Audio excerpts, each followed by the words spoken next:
Hello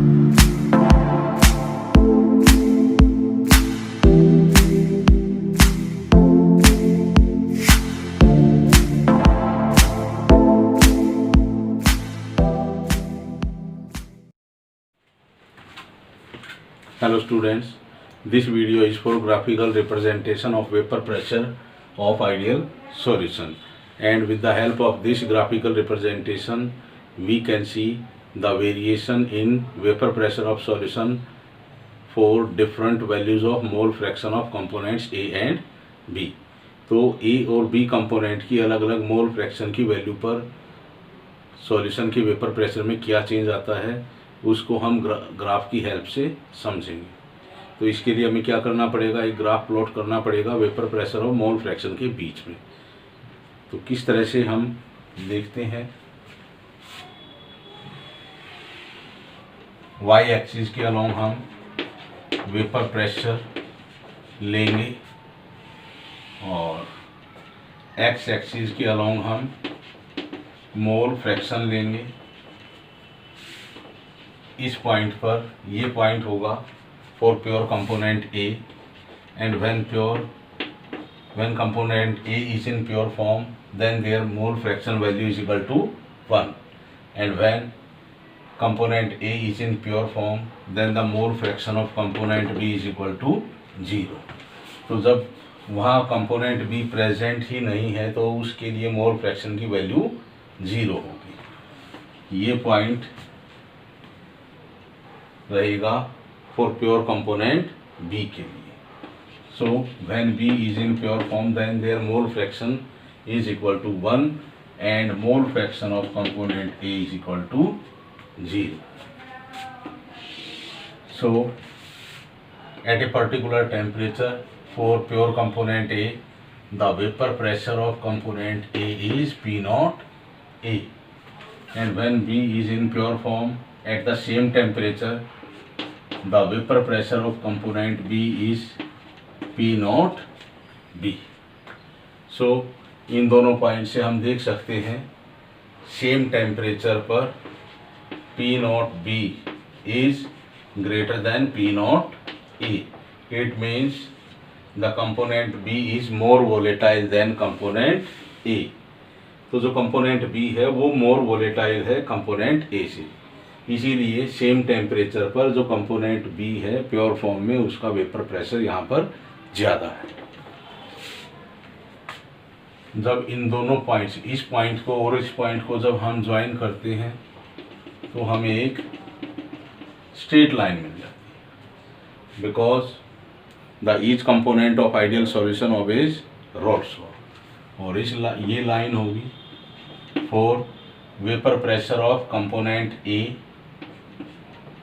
and it is equal to P0 A into mole fraction of component A।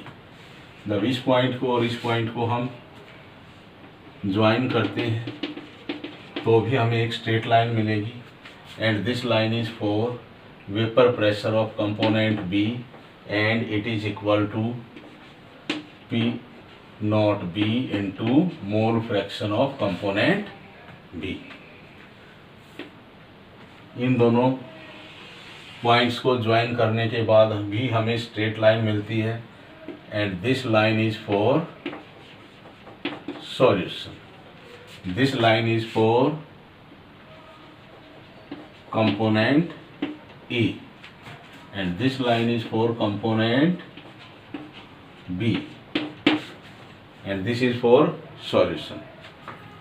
So we know that the ideal solution obeys Rolle's law। So the total vapor pressure of solution is the sum of vapor pressure of component A and B। तो किसी particular value हो पर जब A pure form में था हमने उसमें थोड़ा सा कंपोनेंट B मिक्स कर दिया, तो यहाँ पर XA की वैल्यू लेस देन 1 हो जाएगी और जो mole fraction of component B is greater than 0। At these values of mole fraction of component A and B, the vapor pressure of solution is this. And we can see by mixing the component B in pure component A, the vapor pressure of solution is increased. तो component B को pure component A में mix करने पर हम देखते हैं यहाँ पर जो वेपर प्रेशर होगा सॉल्यूशन का वो स्लाइटली इंक्रीज कर गया। अब हम यहाँ पर एक पॉइंट और लेते हैं।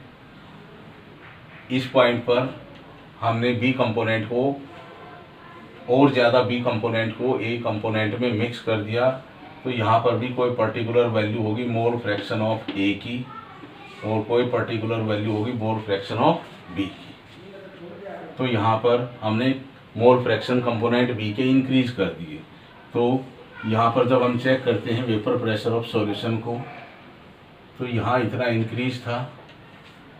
When we mix more B in component A then the vapour pressure of solution is greater than previous value.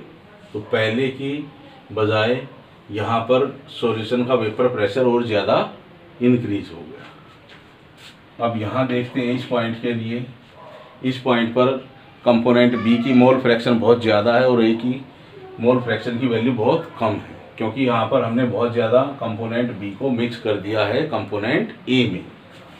So at this value of mole fraction of component A and B the vapour pressure of solution is also increased. तो यहाँ पे हम देखते हैं यहाँ पे जो solution के वेपर प्रेशर में इंक्रीज है वो इतना है। तो जैसे जैसे हम प्योर कंपोनेंट ए में कंपोनेंट बी मिक्स करते जाएंगे तो रिजल्टिंग सॉल्यूशन का वेपर प्रेशर भी इंक्रीज होता है। ये तभी रहेगा जब component B is more volatile than A.